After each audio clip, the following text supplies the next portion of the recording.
আগামীকাল দুপুর 2টার মধ্যে যদি আমাদের বিদ্যালয়গুলো স্বীকৃতি এবং এমপিওর সিদ্ধান্ত না দেওয়া হয়, 2:05 আমরা লং মার্চ টু যমুনা করছি।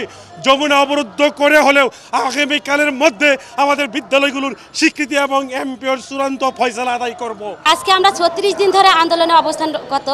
আমরা বিভিন্ন সময় বিভিন্নভাবে আমরা মিছিল করে যাচ্ছি, শান্তিপূর্ণভাবে অবস্থান করে যাচ্ছি।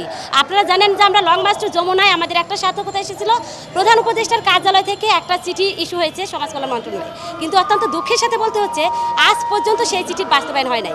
কত মা তার সন্তানকে রেখে এসেছে, কত বাবা তার পরিবারের দায়িত্বকে ফেলে রেখে এসে আসছে, তার সন্তানের বাড়িতে কাঁদছে, খাদ্য দাও, খাবার দাও, বাবা আমরা বাঁচতে পারছি না, মা তুমি ফিরে এসো, তোমার রাজপথে লড়াই করা লাগবে না, আমরা আর খেতে চাবো না তোমার কাছ থেকে।